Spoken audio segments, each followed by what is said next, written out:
Les quiero dar la bienvenida a Tatiana Núñez Bremes.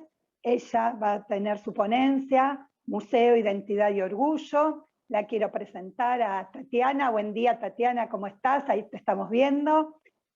Hola, Curadora de arte. Buen día, ¿cómo estás? Te presento, te damos la bienvenida y podés comenzar tu ponencia. Curadora de arte e investigadora, ha combinado el ejercicio de la gestión cultural con las ciencias sociales al ser graduada de Historia del Arte y Psicología, ambas carreras en la Universidad de Costa Rica. Su formación le ha permitido trabajar en los temas de museos comunitarios, sostenibilidad, investigación de colecciones, curaduría de exposiciones y acompañamiento curatorial de producción artística. Actualmente, su trabajo se enfoca principalmente en el arte queer y la comunidad LGBTIQ+. Además, tiene amplia experiencia en proyectos internacionales, ponencias, publicaciones y formación museística en Escocia, Portugal, España, China, Japón, Ecuador y otros. Tatiana, bienvenida y podés comenzar tu ponencia. Muchas gracias. Gracias a vos, Marcela. Muy buenos días, buenas tardes, dependiendo de dónde estemos escuchando. Mi nombre es Tatiana Muñoz, les hablo desde Costa Rica. Mi ponencia se llama Curaduría de lo Queer, decolonizando colecciones y patrimonios. Voy a compartir la pantalla.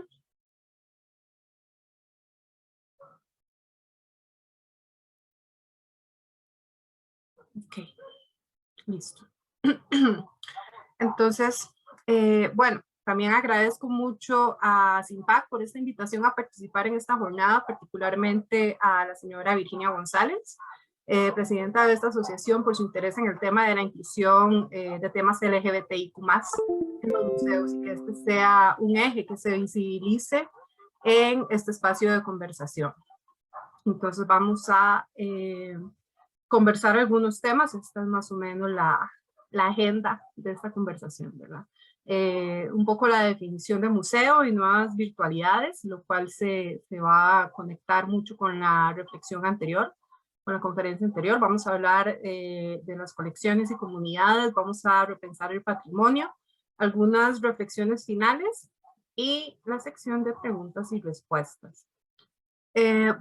Sobre la nueva definición de museo, yo no voy a entrar realmente en materia, en tanto creo que todos estamos como informados o relativamente informados sobre el tema y sobre la discusión muy fuerte que se dio en la Asamblea General de ICOM en Kioto 2019 en Japón, ¿verdad? Donde se dio toda una polémica y se votó no votar todavía por una nueva definición, y se están definiendo nuevas metodologías para ver si encontramos una definición de museo que se acerque más a la realidad de diferentes contextos, lo cual es todo un reto ante una definición de museo, que es una institución completamente de origen europeo, y todavía con muchos rasgos eurocéntricos, coloniales, etc.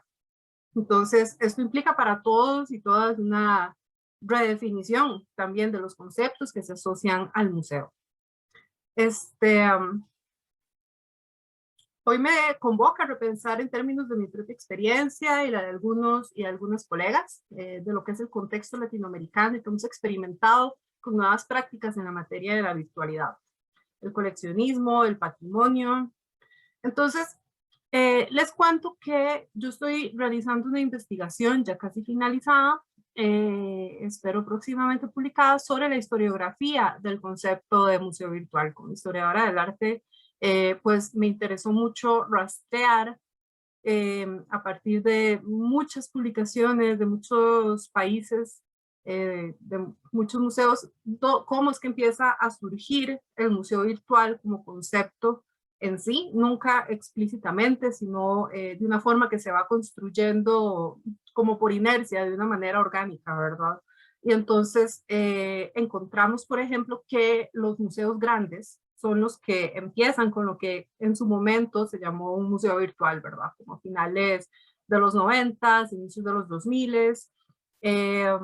Y lo que se plantea en ese momento es básicamente una extensión del museo. Digamos, eran museos que tenían los recursos para tener un sitio web en donde podían, pues, ofrecer servicios, básicamente, ¿verdad? Una cuestión publicitaria, agendar visitas guiadas, saber qué hay en la gift shop, etcétera. Algo como bastante básico a nivel conceptual, posiblemente muy, eh, muy recurrido, pues, a nivel propagandístico, a nivel mediático. Poco a poco al concepto de museo virtual se le van agregando otros componentes, ¿verdad? Por ejemplo, el tema de la educación es un tema que vino a impactar mucho lo que hoy conocemos a un museo virtual, porque se fueron añadiendo, conforme avanzaba la tecnología, se fueron añadiendo nuevas prácticas y se fueron virtualizando las colecciones, que era lo que estábamos también conversando en la ponencia anterior. Y pues eso implica también un avance a nivel para los investigadores, para los estudiantes, etcétera, ¿verdad? Entonces, el punto final, que es a lo que estamos llegando, el punto final de esta historia, para saltar algunos eslabones, es el Museo Sin Muros, ¿verdad? Es el museo 100% virtual, el polo completamente opuesto al museo tradicional, y el punto máximo de lo que es la virtualidad del museo, ¿verdad? Un museo completamente virtual, no necesariamente con sus colecciones digitalizadas, sino el Museo Sin Muros, ¿verdad?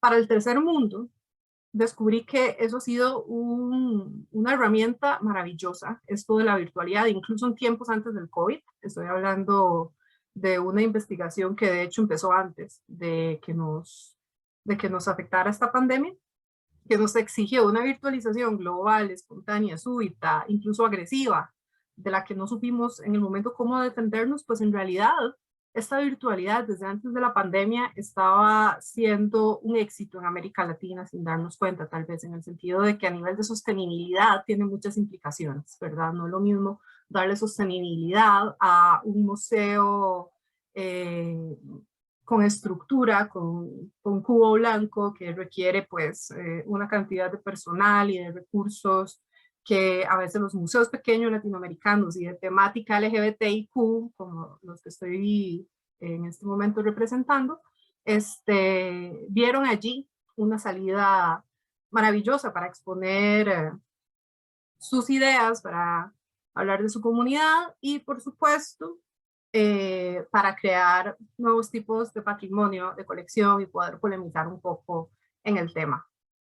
Entonces, a nivel económico, esto fue en realidad un despertar, una oportunidad, y como decía la compañera anterior, también esto puso la resiliencia a prueba para todos los museos del mundo, como ya sabemos. Quiero presentar un caso, voy a presentar 3 casos de museos LGBTIQ latinoamericanos que nos consideramos museos sin muros. El primero que les quiero mostrar es el caso de las residencias artísticas del Museo Q de Colombia. Aquí abajo con una arroba les pongo el usuario del Instagram porque, bueno, les recomiendo que lo visiten. Entonces, yo lo que les miro a esta nueva práctica del Museo Q, que fueron las residencias artísticas, es que dieron realmente una respuesta muy rápida a la crisis. Solucionaron en muy poco tiempo el tema de la virtualidad y cómo involucrar a la comunidad artística latinoamericana. Entonces, ellos hacen una convocatoria donde le dan, por decirlo así, un voto de confianza, siento yo, a la persona residente, en tanto le confían su cuenta de Instagram y esta persona se hace cargo durante una semana del contenido de la misma.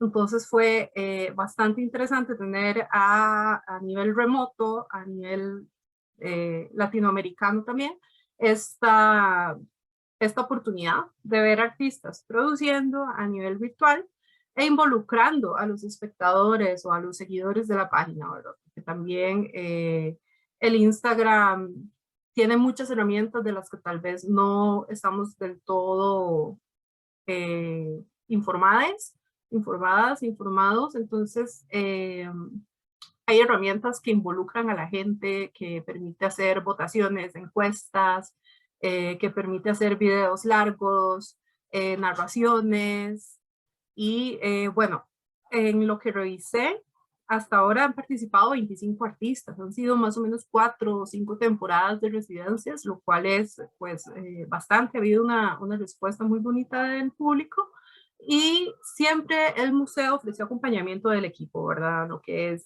diseño gráfico, lo que es aprender más utilidades del Instagram y de toda la red social para poder sacarle el máximo provecho a la residencia. Entonces, algunos ejemplos. Ahí, bueno, les pongo lo que fue mi participación, porque es de la que puedo hablar de manera tal vez más cercana, que, bueno, yo no soy artista, pero soy historiadora del arte, entonces también a mi manera se dio la colaboración, pues, en esto. Entonces, yo aproveché, por ejemplo, para hacer a través de este recurso que es el canal IGTV, que ahora, bueno, ahora se llama Reels. En su momento, para 2020, aprovechamos para hacer algunas lecturas de libros pues de teoría queer que son relativamente básicos y que teníamos que tener formación en el tema, ¿verdad? Entonces yo narraba textos de Paul Preciado, de Judith Butler, etcétera, y pues, se pudo poner en discusión temas también contemporáneos, ¿verdad? De lo que fue, por ejemplo, la estallida de los memes en temas de historia del arte y COVID. Se empezó a hacer toda una colección, todo un movimiento, pues, de personas que estaban creando estos chistes y la importancia del humor, ¿verdad? Entonces tratamos también, estuvimos discutiendo eso, la importancia histórica que ha tenido el arte a través del humor en situaciones políticas complicadas, de dictaduras o de crisis sanitarias en este momento. Entonces se instó mucho al público a participar y así fue. Y las personas que eran artistas, pues también lo que hicieron fue presentar su obra, dar un contenido más, ¿cómo decir? Más, sí, de creación original, plástica, y también ponerla en discusión. Este es un ejemplo de cómo la virtualidad ha ayudado a fomentar el crecimiento pues, de estos museos LGBTIQ en el contexto latinoamericano. Ahora, esto nos llevó también a replantearnos las colecciones y su relación con las comunidades, ¿verdad? Entonces, en nuestro caso, la comunidad LGBTIQ y tratando de dirigirnos a un público general, ¿verdad? Poder educar a través de las colecciones y lo que realizamos, poder educar a un público general desde niños hasta, bueno, las personas o los sectores más conservadores también de la sociedad, también tratamos de acercarnos ahí. Como a través de las colecciones. Yo quisiera empezar esta breve intervención sobre las colecciones con unas citas del filósofo alemán Walter Benjamin, que tal vez conozcan. Y él propuso el coleccionismo, pongamos atención a esto porque me encanta, propuso el coleccionismo como un gesto filosófico.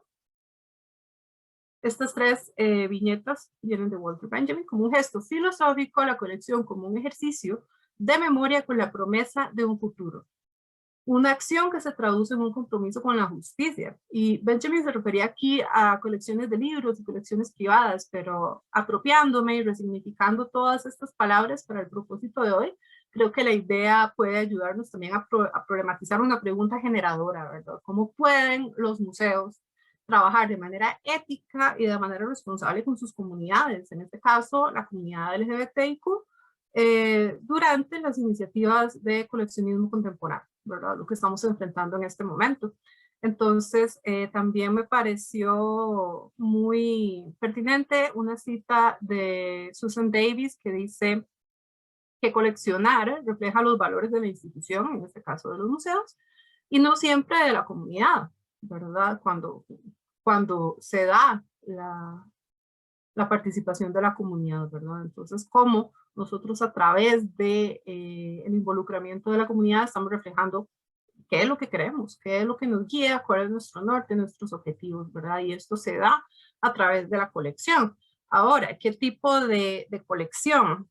Es un tema que hay que decolonizar completamente y que, bueno, a nivel mundial ya se están dando movimientos muy significativos, ¿verdad? Desde los grandes museos. Pongo acá, por ejemplo, la primera imagen es de los famosos bronces de Benín, ¿verdad? Que fueron saqueados por los ingleses, repartidos, son más de 1000 piezas, están repartidas entre Estados Unidos, Alemania, por supuesto el Museo Británico y bueno, otros lugares de otros museos grandes de Europa y están pues en proceso de reclamo, están en proceso de devolución y han sido un caso bastante sonado de lo que es el tema de cómo se adquirió esa colección y lo que es el proceso complicado de repatriación, ¿verdad? Y poder devolvernos hacia formas, no devolvernos, más bien dar un giro hacia formas más éticas y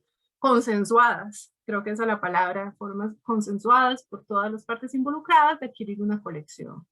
Y en esos temas de repatriación me permito tal vez un poco desahogar el segundo caso. En la segunda fotografía lo que vemos son unas piezas de arte precolombino costarricense del país de acá desde donde les estoy hablando, que son piezas que estaban en el museo de Brooklyn, en Estados Unidos. Y bueno, la historia va más o menos así. En el siglo finales del 19, cuando se estaba haciendo acá en Costa Rica todo el tema de la modernización y las empresas bananeras, se necesitaba un tren, un ferrocarril que pudiera comunicar a todo el país, etc.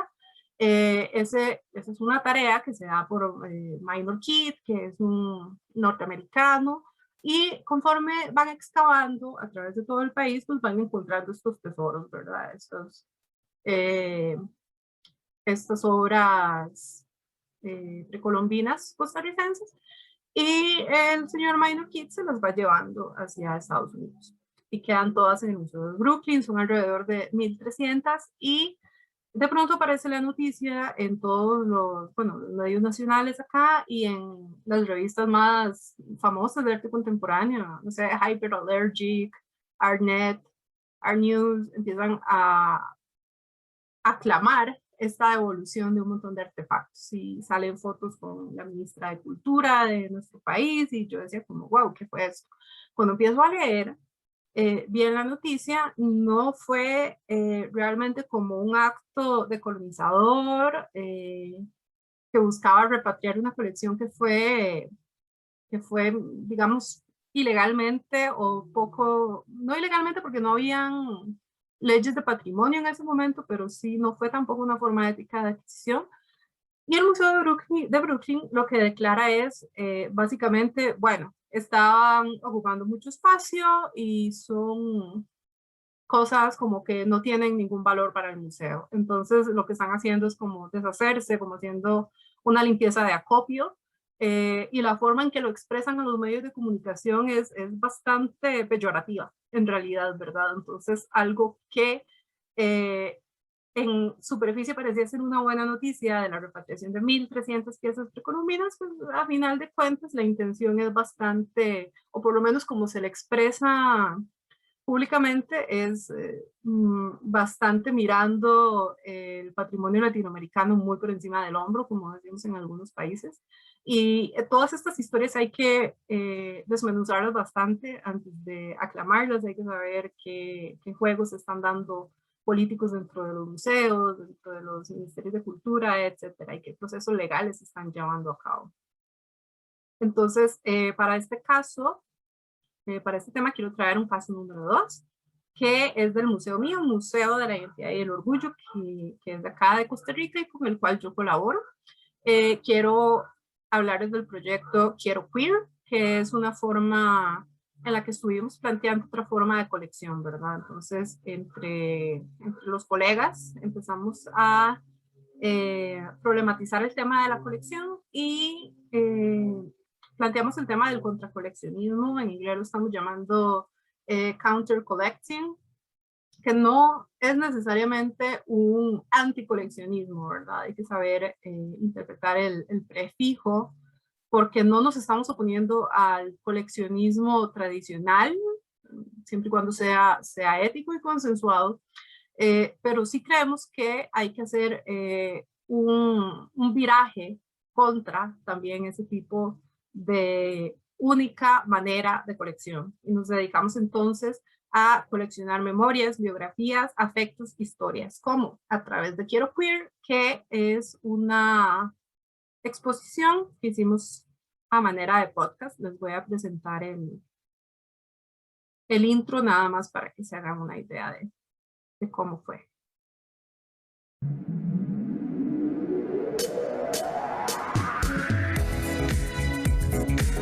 Estás escuchando Quiero Queer, un espacio intelectual y afectivo de conversación con artistas y sus obras LGBTIQ+. Tatiana, disculpa, pero no se ve el video, solo se me escucha. Y el Centro Cultural de España en Costa Rica.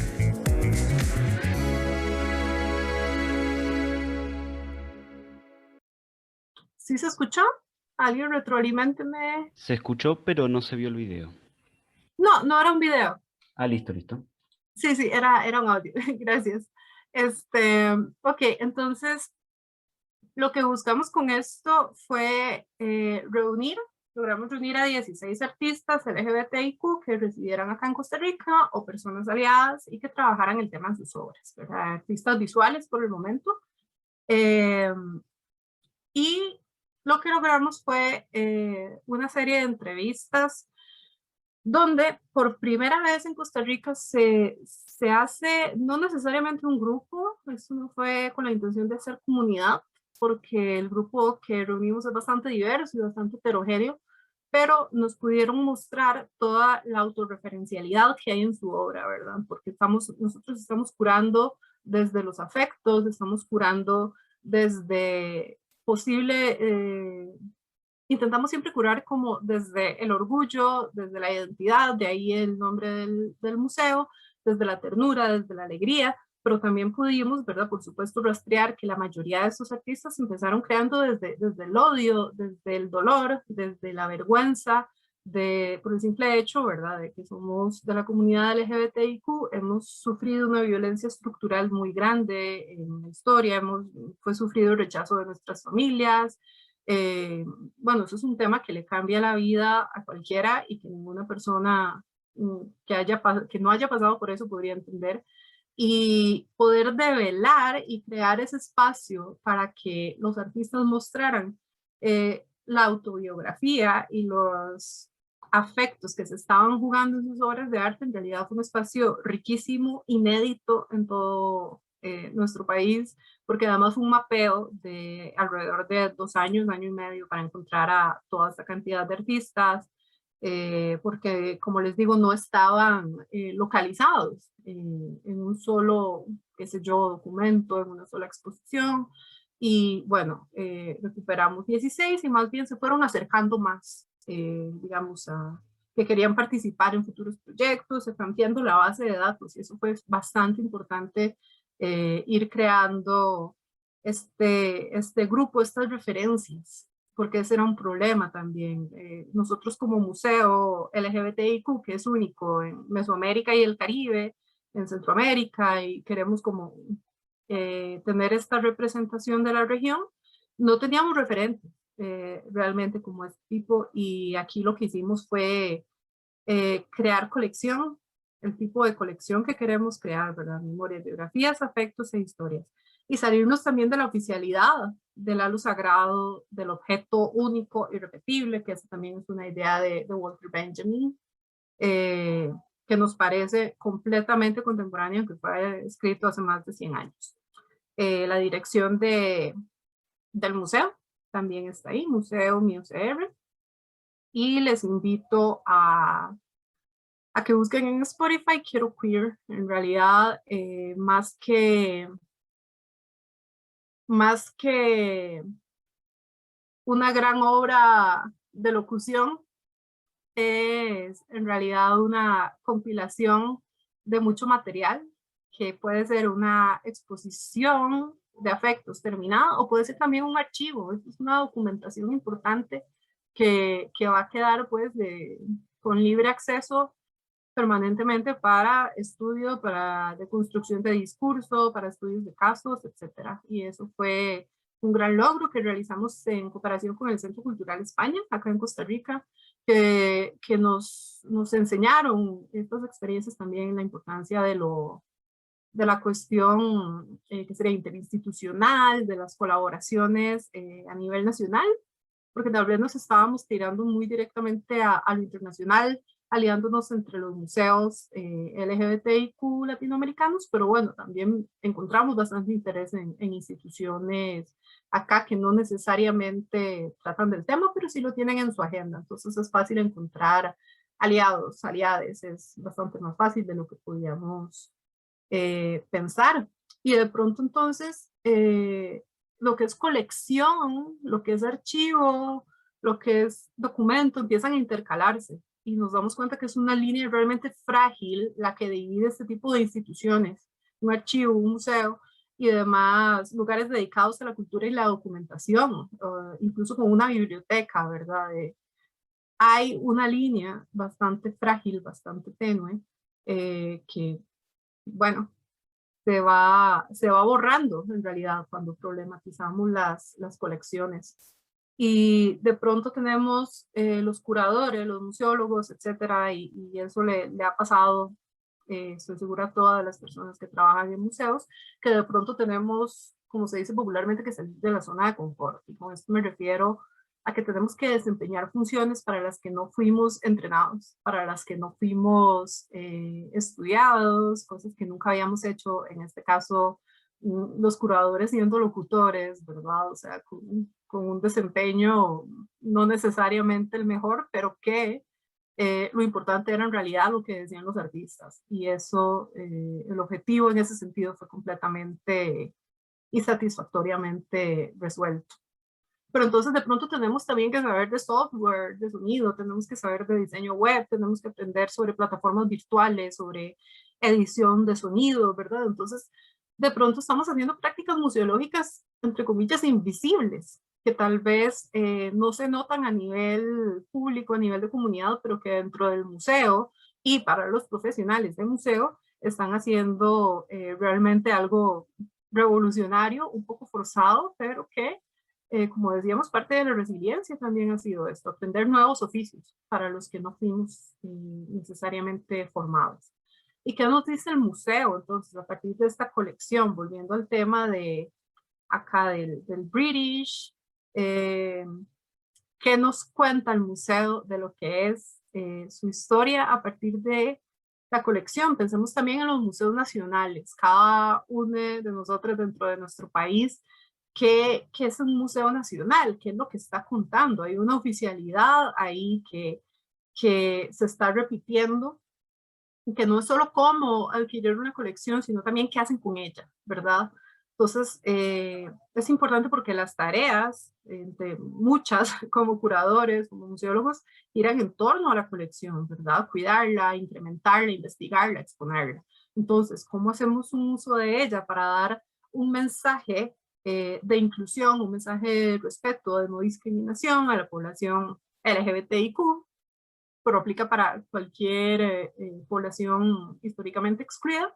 ¿Cómo podemos hacer que esta investigación, que estas colecciones de las cuales derivamos las investigaciones también incluyan estos temas? Aunque no seamos un museo temático queer, aunque lo que tengamos sea un museo de sitio, un museo arqueológico, siempre la creatividad permite que las colecciones sean polisémicas, tengan muchos significados, y la curaduría de una exposición es pues claramente algo no neutral que va a contar una historia.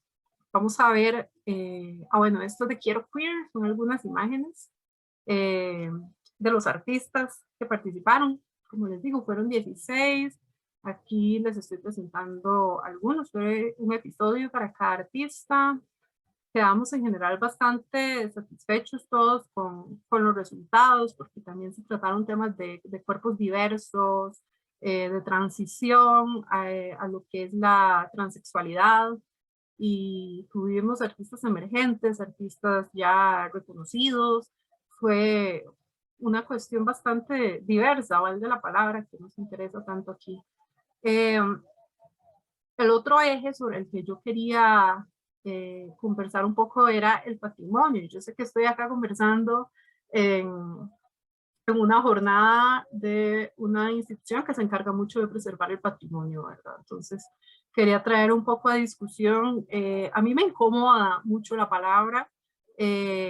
Siempre paso buscando la etimología de las palabras que se pueden usar muy... los juegos de palabras pues, se pueden usar muy a conveniencia para generar discusión. Y en este tema, bueno, aquí hice una copia completamente textual de diccionarios etimológicos, y la palabra en castellano, para todo lo que es Latinoamérica, va a ser algo muy, muy difícil de deconstruir o de encontrar un sinónimo, porque es una palabra sumamente patriarcal, ¿verdad? Que tiene que ver con la herencia, pero a partir de las familias patricias, la clase noble romana, ¿verdad? Que sabemos que el Imperio Romano fue bueno, de los primeros grandes saqueos de arte que registró la historia, y que además se heredaba dentro de las familias patricias, donde las mujeres y los hijos también eran propiedad del hombre, también eran parte de este patrimonio que se heredaba. Entonces, me parece que la palabra tiene un pasado muy complicado, patriarcal, colonial, expoliador, etcétera.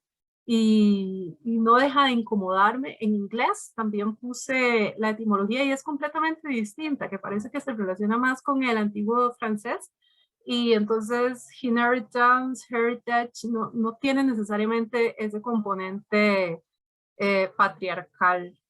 Y no sé, en otros idiomas, estoy hablando de los 2 idiomas que conozco, pero bueno, la discusión también en la de menos puede extrapolarse a otros contextos y a otros recursos etimológicos.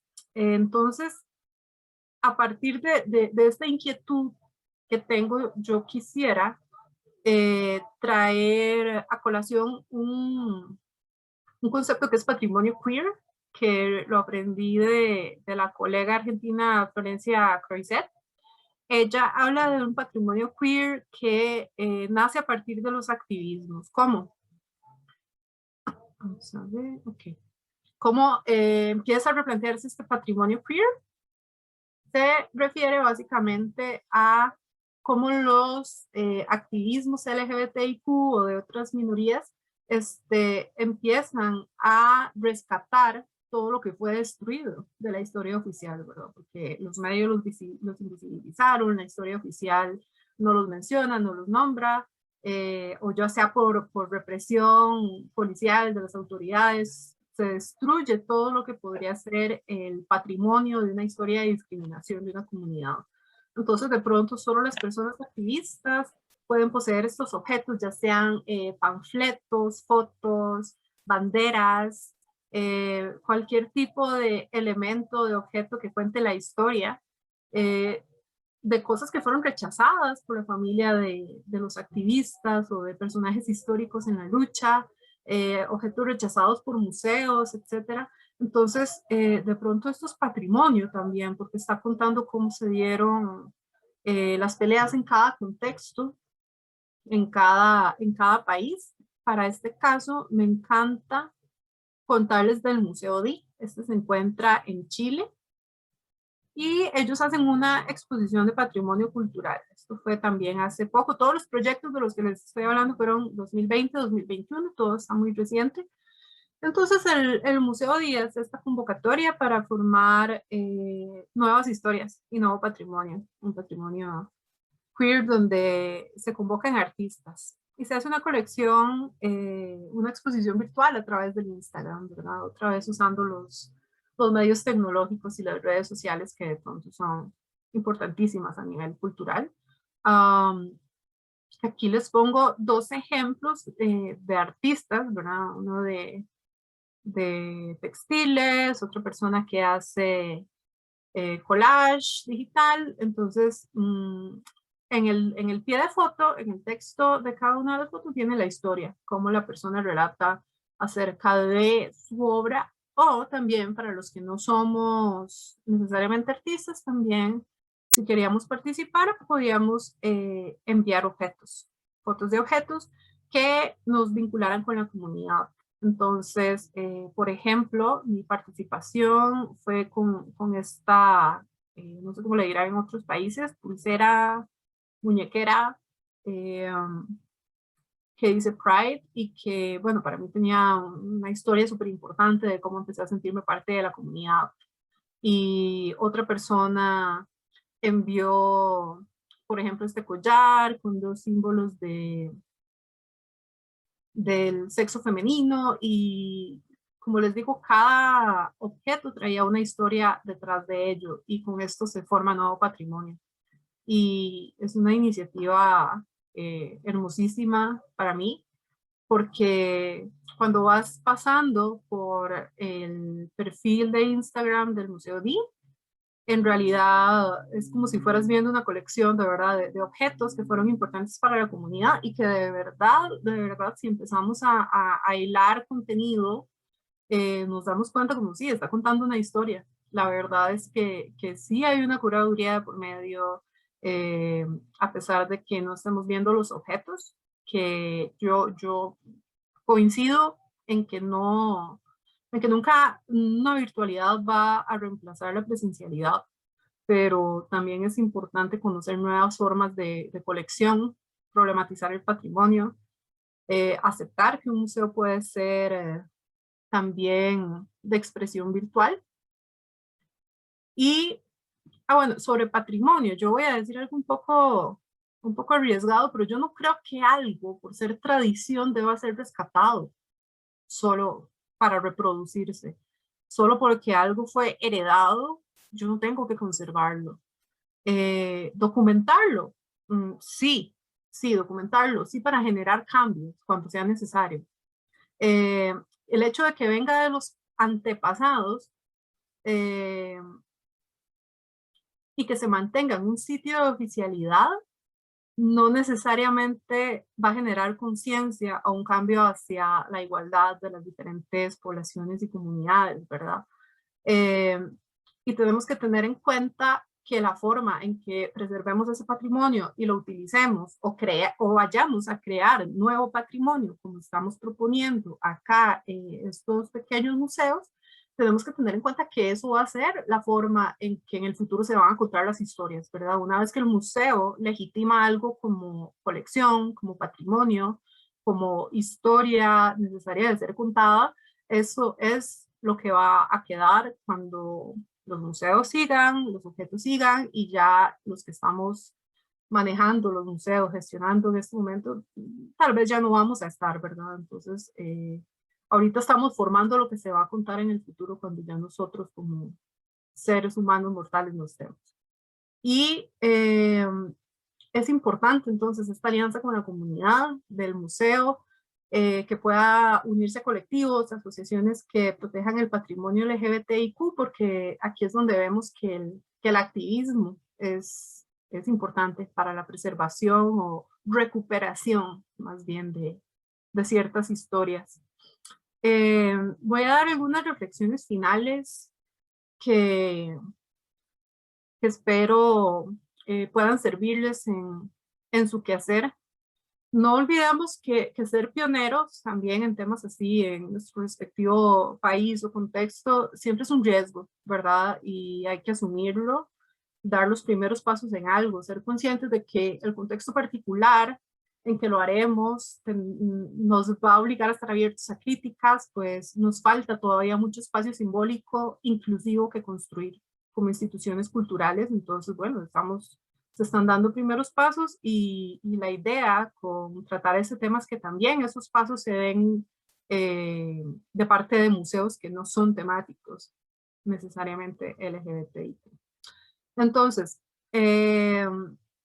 estamos en un momento súper revolucionario, histórico, de avances tecnológicos, donde no solo somos receptores de contenido, sino que también somos creadores, y la comunidad tiene que entender, o ya lo entiende, pero no sabe el nivel de participación que puede tener, su capacidad de discutir y ver los museos como un espacio crítico, ¿verdad? Donde los visitantes virtuales o no tengan la palabra para cuestionar los contenidos que les presentamos, poder ser un espacio provocador, ¿verdad? Con verdades múltiples, con contradicciones, conflictos, dudas, resistencia, controversia, ruptura de los mitos nacionales, de las voces de las minorías y mayorías, que en realidad yo creo que las que se discriminan son las mayorías en realidad, ¿verdad? Que somos las mujeres, las poblaciones afro, los pueblos autóctonos, la población queer. Depende de cada coyuntura en la que ustedes, desde la que ustedes estén participando en esta jornada. Y recordar que no tenemos una neutralidad política. Y si creemos que la tenemos, estamos mal, ¿verdad? Entonces, más bien tenemos que ser garantes de una interpretación de la historia y la oficialidad, donde se acepten otros relatos que no sean legitimación del statu quo, ¿verdad? Entonces, no permitir más la naturalización de este museo sujeto que protagoniza el hombre blanco, europeo, heterosexual, cisgénero, etcétera, ¿verdad? Entonces, como dice la diapositiva, tenemos que aprovechar también que lo queer está entrando en las economías naranja, ¿verdad? En todo lo que es la economía y la economía cultural. Entonces, eso nos da argumentos importantes para poder incluir este tema en nuestras agendas, ¿verdad? Incluso la OMS declara el acceso a la cultura como una necesidad para la salud mental de las personas, ¿verdad? Y este acceso a la cultura implica el involucramiento de todas las comunidades. Yo creo que tenemos que proteger definitivamente la institucionalidad que cuida los derechos de la población, de las comunidades, ¿verdad? Lo que son legislación, tratados internacionales, todo eso es importante y siembra precedentes y hay que estimularlo, pero sabemos que estamos en realidad enfrentando una violencia estructural, ¿verdad? Y que los museos necesitan tener esta discusión, todos los museos. ¿Por qué? Porque el museo es creador de discurso, ¿verdad? Como les dije, no hay una neutralidad política en absolutamente nada de lo que hacemos. Y el museo crea opinión pública, el museo es parte de la educación informal de niños, adolescentes, de adultos, porque en realidad nunca dejamos de educarnos, ¿verdad? Entonces, fuera de las aulas, otro lugar de aprendizaje es el museo. Y tenemos que tener cuidado con qué estamos transmitiendo, qué tipo de mensaje y de oficialidad, ¿verdad? Que estamos creando discurso y opinión pública. Y recordemos entonces que la colección va a ser un reflejo de nosotros como institución y nuestra relación con la comunidad. Y si no la tenemos, también es algo que debemos reflexionar, si no hay una conexión con la comunidad. Y que el patrimonio no sea una herencia recibida pasivamente, ¿verdad? No sea algo que se transmitió y entonces por defecto se conserva, y sino que no estoy en contra de la conservación, sino que también nos cuestionemos, por supuesto, y seamos activos en esa recepción de lo que nos han heredado, y que todos estos cambios que estamos viviendo como comunidad global y que nos están obligando a repensarnos como museos, yo pienso que ya estamos en los museos del futuro, ¿verdad? O sea, como estas distopías futuristas que se vivían en los 80, ¿verdad? De imaginar cómo iba a ser los 2000 algo. Bueno, no imaginábamos en esas distopías, la gran distopía que ha sido 2020 en adelante, pero que estos museos del futuro, a los que ya llegamos, sean que parecen como de ciencia ficción, pero que nos ayudan también a reimaginar el museo como gesto filosófico, ¿verdad? De la colección como garante de justicia, robándome otra vez las reflexiones de Benjamin. Un museo también que reconoce la inmaterialidad del legado, del patrimonio, de la colección, y que dignifica la memoria de un pueblo, de un país, de una comunidad, un museo que pueda ser móvil, en este caso el museo virtual, móvil, nómada, virtual, efímero. No tiene que ser una institución permanente, sólida, porque ante la falta de recursos nosotros hemos discutido con que el Museo de la Identidad y el Orgullo en Costa Rica, bueno, ya van casi para 3 años, pero con que haya existido 2 años, 1 año, con que ese museo no haya sido una institución permanente, pero que durante 1 año haya fungido como la voz artística, cultural, que rescata los valores de nuestra comunidad, yo creo que eso fue un gran aporte, fue suficiente. Por dicha, los museos de los que hablo nos estamos sosteniendo, pero con su posibilidad de ser efímeros, que ojalá que no, yo creo que aún así el trabajo ha sido bastante. Y esta deconstrucción que tenemos que hacer, pues un acto completamente decolonizador, ¿verdad? No voy a hacer una historia de la curaduría, ni del coleccionismo, ni de los museos, pero sabemos que el museo nace a partir de los saqueos, de la colonización. Entonces, tenemos que ver qué tanto estamos legitimando esa forma de acceso a la cultura, de contar la historia. Y en ese sentido nos enorgullece mucho no necesitar la colección rodeada de un halo sagrado, sino poder reinventar nuevas formas de hacerlo y ser queer, que el museo sea queer en sí mismo, sea raro, ¿verdad? Sin infraestructura, sin un edificio asombroso que necesite para llevar a cabo su misión. Y bueno, es por supuesto uno de los muchos bordes en los que el concepto de museo debe redefinirse en el seno de ICON, porque todas nuestras definiciones son a final de cuentas bordes y se juegan ahí en el borde. Entonces, con esto concluyo de momento. Espero que podamos tener una bonita discusión. Les dejo mi contacto. Por supuesto, estaré dispuesta a pasar material, a responder preguntas y más adelante surge. Por favor, no duden en conectarse si lo requieren así. Para nosotros como pequeños museos es muy importante poder generar discusión y contactos y redes de apoyo nacionales e internacionales. Entonces, esa sería mi intervención. Muchas gracias. Muchísimas gracias, Tatiana. Hemos abierto el chat para preguntas, para lo que nos quieran comentar. Yo te voy a ir leyendo algunos de los comentarios. Patricia Ruiz García nos dice: visión digital de las colecciones con expresión virtual, brillante. Sigue diciéndonos Patricia: salir de lo tradicional y conservador, ir hacia el contramuseo, me encanta. Otra visión y otro formato. Sabrina González nos dice, esperen que se me fue, un segundito, van entrando mucho, a ver, ya voy. Sabrina González: el museo como generador de opinión pública, excelente. Hay otro que dice: gracias, Tatiana, hermosa presentación, de Caro Peterson. Y voy preguntando, esperen que tengo otras consultas.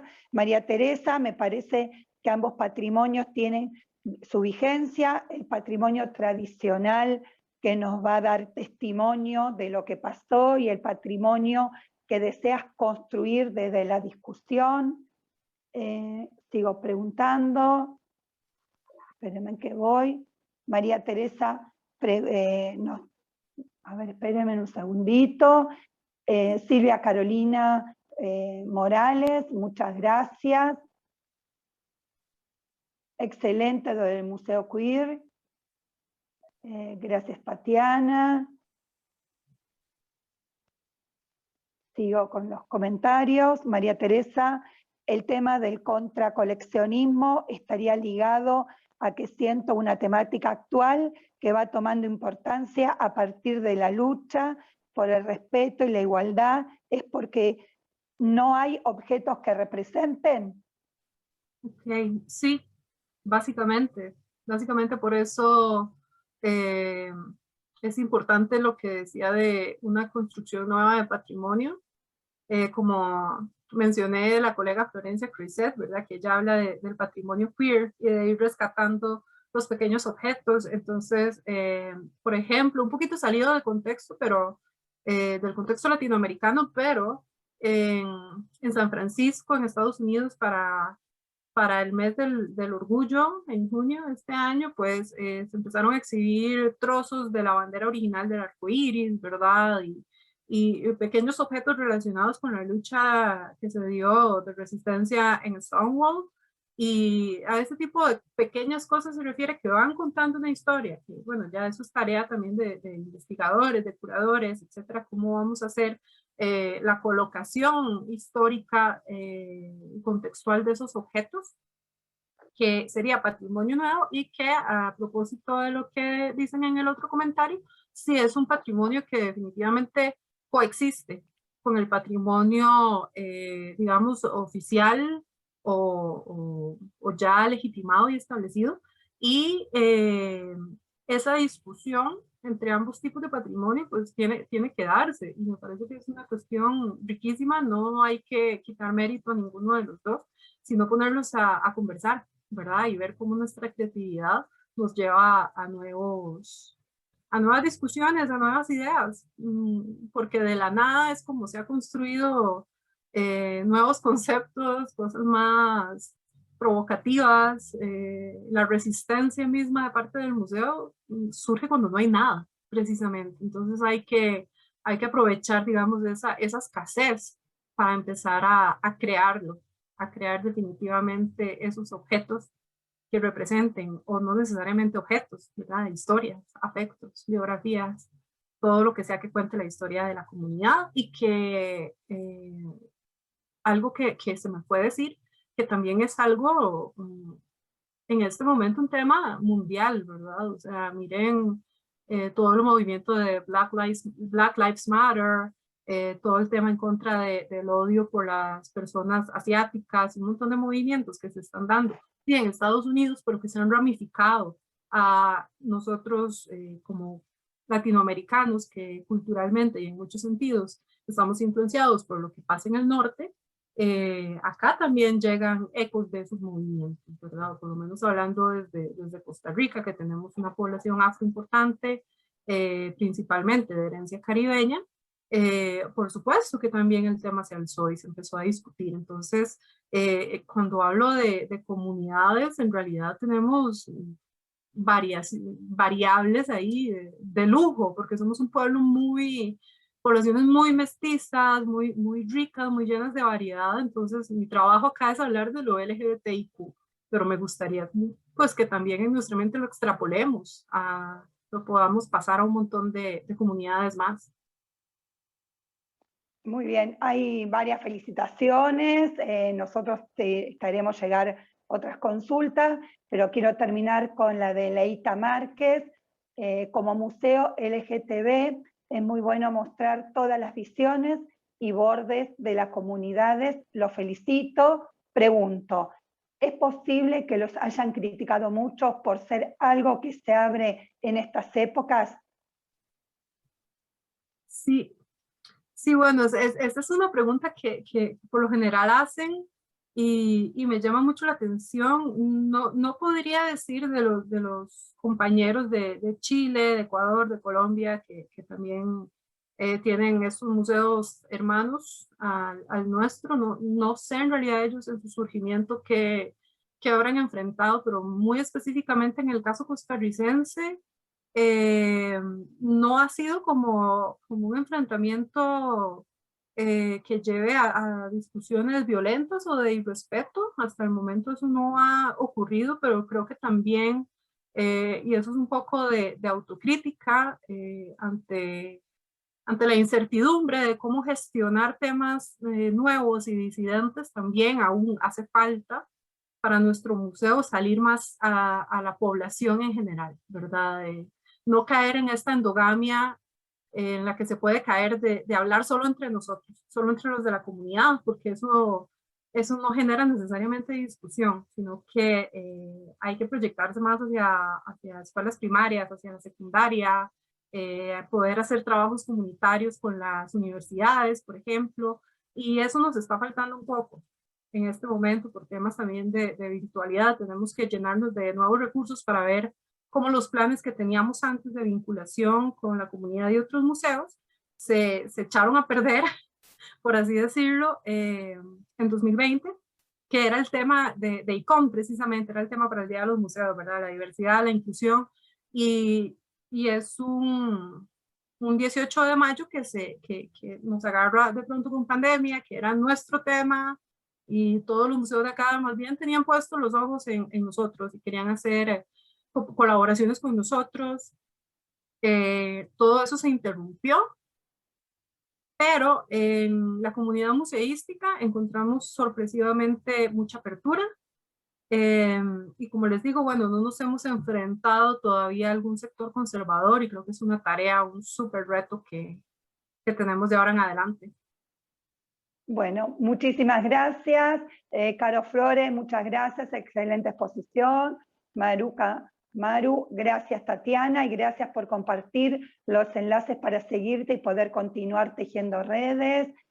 Patricia Luis García, excelente Tatiana. Bueno, te agradecemos Tatiana que de Costa Rica nos hayas acompañado en las segundas jornadas internacionales de museología, y al resto agradecerles. Hemos terminado por esta mañana, pero seguimos en un ratito, nos volvemos a conectar a las 14 horas para seguir con estas jornadas en el bloque de la tarde. Así que muchas gracias a todos los que nos están siguiendo por las redes y los esperamos a las 14 horas para volver. Gracias Tatiana por acompañarnos en esta mañana. A ustedes las gracias, ha sido todo un honor y espero que podamos seguir cooperando porque las redes interinstitucionales son súper importantes y no tenemos excusa. Con la virtualidad es mucho más fácil podernos conectar y pues ojalá saquemos proyectos adelante entre todos.